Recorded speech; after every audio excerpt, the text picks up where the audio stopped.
The lights are blinding, the bass is thundering, and the room vibrates with the kind of anticipation you could almost taste. On stage, Madonna tilts her head toward Britney Spears. The crowd gasps as their lips meet. Cameras flash, then cut to Justin Timberlake's stunned face in the front row. For a second, the entire pop world stands still. It's the gasp heard around the world. But to understand that singular moment, we have to rewind. It's 2003. The pop scene is glossy, choreographed, and safe. Britney and Christina topped the charts with bubblegum hooks and coordinated dance breaks. MTV still rules youth culture, but everyone's watching for the next spark of real danger. Pop isn't just competing for hits anymore. It's competing for attention. That night at the MTV Video Music Awards, three eras of pop collided. Madonna, the master provocateur; Britney, the polished heir to her crown; and Christina Aguilera, the powerful outsider, ready to prove she belonged on that stage. Their performance didn't just deliver a kiss, it revealed something deeper. It was the moment pop music's golden age turned on itself, when shock value became the only currency left. What followed wasn't rebellion, it was implosion, and it would redefine how live television handled controversy forever. Tonight, we're rewinding to the kiss that killed pop's innocence and exploring how one performance ended music's last era of genuine surprise. Section 1. The Build-Up. Back in the early 2000s, MTV was more than a network. It was a cultural compass. The VMAs weren't just an award show. They were a playground for musical rebellion.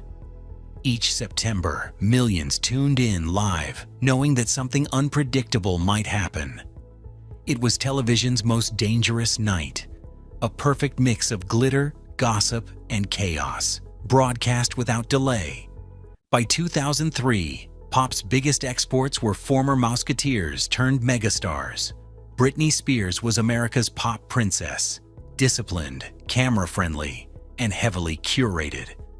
Christina Aguilera, equally talented, leaned hard into defiance. She went from genie in a bottle to fishnets and leather, the rebel alternative to Britney's prim precision. Media outlets fed off that rivalry, two sides of the same pop coin, selling records through contrast. But while Britney and Christina sparred for the spotlight, one icon watched from above. Madonna, 20 years deep into controversy, had mastered the art of reinvention. In the 80s, she'd scandalized audiences with lace gloves and crosses. In the 90s, she turned eroticism into high art. By 2003, though, her reign was threatened. Pop was full of protégés imitating her blueprint. To stay relevant, Madonna needed a new shock, something to remind everyone who built the empire in the first place. Reuniting with Britney and Christina at the VMAs wasn't random, it was theatrical strategy. The performance, meant to open the show, would symbolically pass Madonna's crown to her younger successors. The concept, a wedding. Madonna as the groom, Britney and Christina as the brides. Lace corsets, veils, and white garters. The visual language of purity, ripe for corruption. Rehearsals started quietly in New York the week before the show, but whispers escaped fast. Someone on set leaked that Madonna was planning a surprise. Tabloids speculated wildly. A costume mishap? A duet? The secrecy only fueled curiosity. Even MTV insiders admitted they didn't know the full play-by-play until dress rehearsal. Britney entered rehearsals with her usual sparkle, smiling, professional, crisp in movement. Christina, used to being the underdog, carried a chip on her shoulder. She knew she was often edited out of the pop narrative, and this performance might balance that. Madonna arrived late, commanding the room with veteran gravity. According to crew accounts, everyone deferred to her. She wasn't just a collaborator, she was the director of the moment, and that control mattered. Madonna didn't just want another headline. She wanted dominance. Her goal wasn't simply to shock, but to reclaim. She saw herself, Britney, and Christina as three eras of pop, past, present, and future, meeting in one theatrical instant. The message was simple: there's no pop without Madonna's permission. As MTV's production team fine-tuned lighting cues and timing, tension built around how far she might take the performance. Live television since Janet Jackson's 2004 mishap would later be tightly delayed, but back then, anything could happen on stage. Producers only knew one thing: Madonna was always a wild card. Behind the scenes, MTV executives braced for the unknown. Gossip outlets were already preparing next morning headlines. This was the pre-social media era, when scandals still spread through morning shows and tabloids. The network knew the entire entertainment world would dissect whatever happened live that night. By showday, anticipation reached fever pitch. Paparazzi camped outside Radio City Music Hall. Fans lined the streets in glittery homemade t-shirts that read Team Britney or Madonna Forever. The red carpet interviews added more fuel. Both Britney and Christina teased a surprise moment, but wouldn't elaborate. Inside MTV's control room, directors rehearsed camera angles, not knowing they were about to make a split-second decision that would freeze a cultural narrative forever. Their finger hovered over the broadcast switch, knowing one unexpected move could trigger censors or headlines. As the lights dimmed, the stage filled with white smoke. The piano intro echoed, a reimagined version of Madonna's Like a Virgin. Britney emerged first, wedding dress sparkling under the spotlight. Every move was deliberate nostalgia, an echo of Madonna's original 1984 VMA entrance. Christina followed, equally radiant, but slightly out of frame, cameras already leaning toward Britney. Then came Madonna, dressed in black, part priest, part puppet master. At that point, nobody, not the producers, not even the dancers, knew exactly what she'd do during the live broadcast. But one thing was clear: Madonna wasn't coming to hand off her crown quietly. She was coming to remind everyone that the Queen of Pop didn't ask for permission. And as that first chorus rolled in, the air inside Radio City seemed to bend. Every camera zoomed forward. Millions watching at home felt the same tightening anticipation. Pop was about to give itself one last taste of danger, one that would echo longer than any song that night. Section 2. The Kiss. The stage glows white as the first piano notes ring out. Britney steps forward in her veil, slow and deliberate, mouthing the opening lines while the audience cheers. Every move mirrors Madonna's own 1984 VMA performance, down to the coy smile and deliberate stumble on the train of her gown. The cheers grow louder when Christina appears, bouquet in hand, harmonizing the melody with a huskier tone. It looks like a pop wedding, pure kitsch wrapped in bridal lace. Then, the tempo shifts. Madonna enters through a trapdoor dressed in black, part ringmaster, part groom. She circles her brides, tossing glances that mix affection with challenge. The orchestra swells. The crowd realizes this isn't nostalgia anymore, it's theater. Britney kneels before her, Christina mirrors her posture, and in one calculated flick, Madonna lifts Britney's chin. The moment stretches. Even the dancers freeze mid-pose. And then the kiss. Brief, direct, impossible to misunderstand. The crowd erupts, a wall of noise that rattles the rafters. Cameras cut instantly to reaction shots. The first face we see isn't Britney's or Madonna's. It's Justin Timberlake in the front row, blinking in disbelief. That single frame becomes the defining image of the night, replayed endlessly in news loops to come. Seconds later, Madonna turns toward Christina and repeats the gesture, but the broadcast feed cuts too soon. Home viewers barely glimpse it before the screen switches to Timberlake again. The edit is surgical, whether by instinct or design, and it reshapes the narrative in real time. Backstage, producers brace for fallout. They know what they've just aired will dominate headlines. In the control booth, one director audibly whispers, "We got it." MTV's crew exchange half-nervous, half-triumphant looks. They've captured the unpredictable moment they hoped for, but with it comes the risk of newsroom outrage and advertiser panic. Publicists scramble to draft statements before the broadcast even ends. No one is talking about who won awards. Everyone's asking who kissed whom and why. For those in the audience, it feels surreal.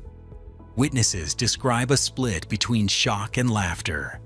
Half the room screaming, the other half clapping, as if uncertain whether this counts as art or stunt. Britney grins through it, partly proud, partly dazed. Christina hides behind her veil for a beat, then shrugs it off and belts the final refrain. Madonna, unbothered, keeps perfect time with the beat, every expression choreographed cool. She walks off without glancing back, leaving both brides to finish the number alone. The symbolism couldn't be clearer. The past steps aside. The future must perform. Within an hour, every entertainment desk across the country replays the footage. Morning anchors describe it as TV history in real time. Talk radio lights up. Cable pundits debate whether MTV crossed a moral line. It's the last mainstream moment before the era of instant commentary online. So traditional media rushes to fill the gap. Newspapers print still frames on the front page. Editors argue over which image sells, the kiss itself or Justin's reaction. Almost all choose the latter. It feels safer, more digestible, less confrontational. As a result, Christina nearly disappears from the story altogether. Behind the scenes, that exclusion stings. Christina later notes how the edit flattened her out of history. Her management complains privately that she'd been erased. Britney, meanwhile, bears the brunt of both celebration and criticism. Conservative commentators blame her for corrupting youth. Progressive writers crown her a reluctant rebel. Madonna's camp stays silent, letting the controversy grow unattended. A masterclass in letting the world do her marketing. Networks scramble to respond. Executives at MTV meet overnight to gauge advertiser reaction. Some sponsors threaten to withdraw, others double down, begging for replay rights. By dawn, MTV loops the performance every hour, knowing controversy equals ratings. Other networks seize clips for talk show punchlines. Late-night hosts joke about holy matrimony gone pop. For a brief cultural window, this kiss outsells every album promoted at the event. It isn't a song driving the charts, it's the image of that single act. But something in the public tone feels different this time. The 198s and 90s thrived on controlled rebellion. Yet by 2003, the formula showed its cracks. Viewers could sense the calculation behind the shock. They weren't scandalized so much as exhausted. Letters pour into networks, complaining less about indecency and more about boredom. People saying they expected something like that. Even outrage had grown predictable. The spark that once made the VMAs thrilling now felt rehearsed. And that's the real twist of the night. Madonna wins the headlines, but the empire she built on provocation finally hits its ceiling. When every boundary has already been crossed, new rebellion starts to look like rerun theater. The moment exposes the truth pop had been avoiding. Spectacle no longer surprised anyone. As the applause faded and the stage cleared, the world's biggest pop icons had delivered showmanship so polished it broke the illusion of authenticity. The cameras cut to commercial, the crowd buzzing, but under the glitter, a quiet shift had begun. The kiss didn't just fill airtime, It rewrote the rulebook for what televised pop could risk. In Chasing Danger, the genre had sanitized it, leaving nothing left to shock. That realization would ripple far beyond the VMAs, across networks and decades, as television learned the cost of repeating the same surprise twice. Section 3. The Fallout. By the next morning, the kiss had become inescapable. What happened on that white-lit stage jumped from entertainment news to front-page headlines. Newspapers printed still frames in glossy close-ups. Morning talk shows debated the meaning behind it, if there even was one. The debate wasn't about music or performance. It was morality, disguised as curiosity. The question asked again and again, had pop finally gone too far? And beneath that question hid another: who would pay the price? In public perception, the consequences landed unevenly. Madonna, the senior member of the trio, walked away untouched. For her, outrage was oxygen. She'd built decades of power from mastering the push and pull between scandal and admiration. Her reputation as provocateur protected her from genuine backlash.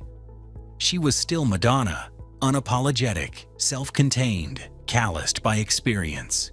If anything, the kiss confirmed she still had control. Britney, though, became the lightning rod. She was supposed to be the wholesome face of MTV's new generation. Within hours, conservative commentators labeled her example dangerous.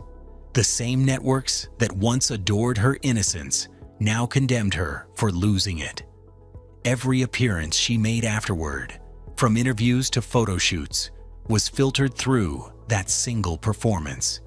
She no longer represented pop's girl next door.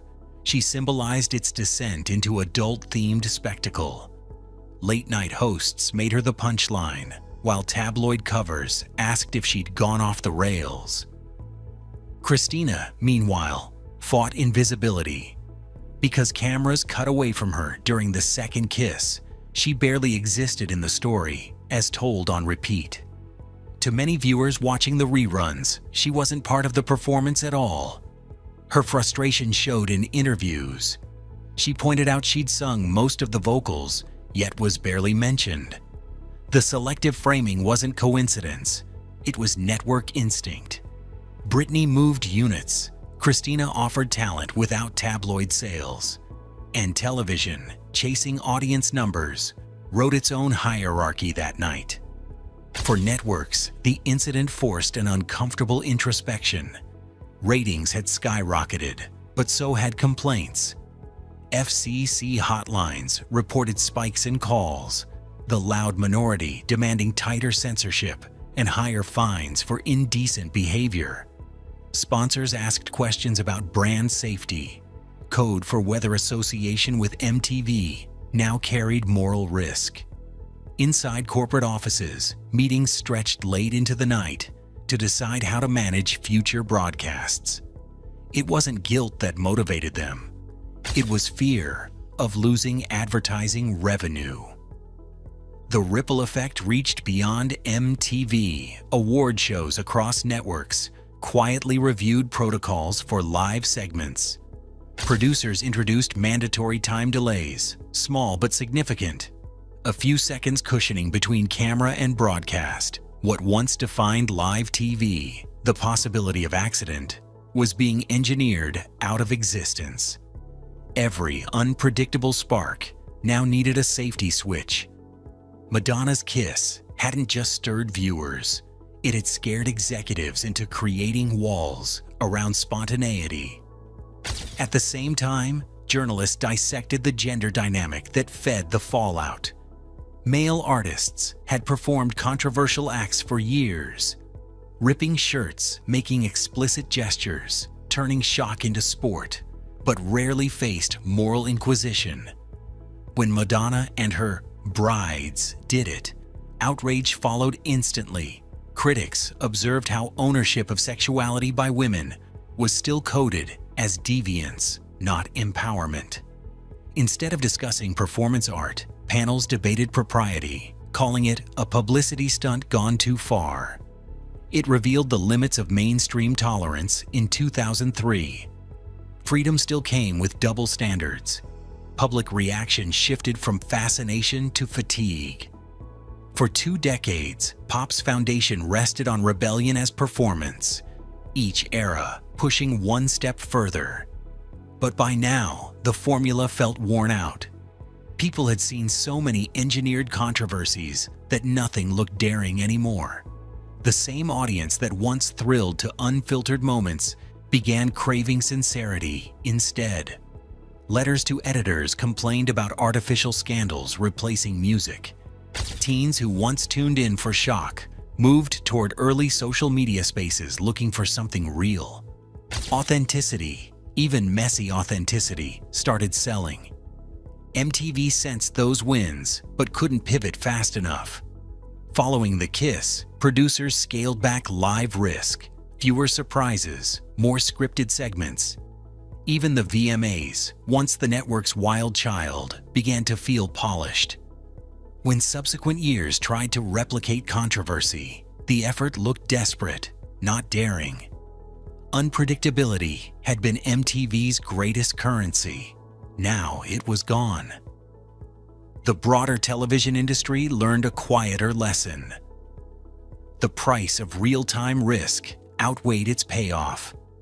By 2004, meetings at major networks established guidelines for pre-reviewed choreography and executive-approved gestures. Lawyers developed protocols for rehearsal verification. The idea was to make live TV illusionary, still branded as spontaneous, but carefully contained. That single VMA performance had switched entertainment's internal logic from what will happen to what are we allowed to show. And yet within creative circles, the event held a strange allure. For some, it symbolized freedom, proof that television could still make everyone look up from their kitchens and care. For others, it represented collapse, proof the art form had resorted to self-parody. Either way, those 3 minutes redefined the relationship between artist, camera, and audience. From that night on, pop stars no longer just performed live, they navigated a permanent trust gap, knowing every choice might be censored or spun. By the year's end, the cultural wind had turned cold. Where Madonna once commanded shock as art, the same tactic now looked mechanical. Audiences didn't stop watching, they stopped believing. It wasn't danger anymore, it was focus-grouped spectacle. And when spectacle starts feeling safe, the thrill moves elsewhere. That elsewhere was coming fast. Reality television was about to take over. Section 4. The cultural shift. The vacuum left by pop's faded shock found a new home on a different stage. Reality TV arrived with handheld cameras, rough edits, and emotions so messy they couldn't be choreographed. Shows like The Osbournes, The Simple Life, and early talent competitions delivered a kind of unpredictability and no award show could fake. Viewers traded gloss for grit, the script for the scream. If the VMAs had perfected performance, reality TV demolished it. In that transition, you can track the cultural pivot. Audiences wanted truth, or at least something that looked like it. They didn't care about carefully planned stunts. They wanted to see conflict burst without warning, heartbreak caught mid-sentence. The Kiss, once marketed as rebellion, suddenly looked staged next to a reality star's meltdown or confession cam. The concept of live shifted from broadcast danger to emotional exposure. Authenticity became the new shock. For MTV, it marked a reinvention. Within 2 years, music videos all but disappeared from prime time. Instead came non-stop unscripted series that replaced pop spectacle with personality chaos. The very network that built careers on curated stardom now thrived on accidents. Viewers moved from asking what will they do on stage to what will they say off script. Looking back, the 2003 Kiss stands as the hinge between 2 eras, the end of polished pop mythology and the birth of permanent exposure. Live no longer meant danger. It meant control, edited reality disguised as spontaneity. And once that shift happened, pop's golden shimmer dimmed, replaced by the unfiltered glow of constant observation.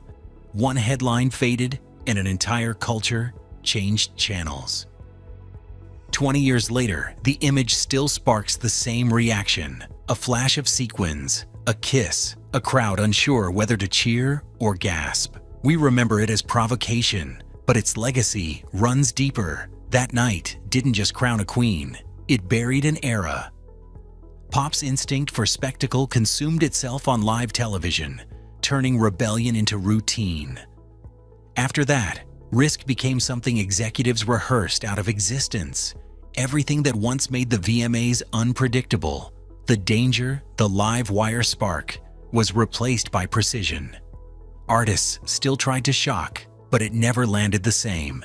The kiss had exposed the formula. It showed that even rebellion could be manufactured, and once the curtain lifted on that truth, pop performance lost its mystique. The age when music and mischief shared a heartbeat ended right there, mid-broadcast. It's ironic. A moment designed to ignite chaos instead ushered in caution. Live TV became sanitized, and the thrill we felt watching vanished into clips and replays. What was meant to symbolize power became the symbol of control. We don't remember that night just for who kissed whom. We remember it because it marked the final time pop stars truly surprised us. Afterward, the danger moved online, and the stage went safe. So, what live moment from the 90s or early 2000s still sticks with you? Tell us below, and before you go, subscribe for more untold stories from the era when television still felt alive.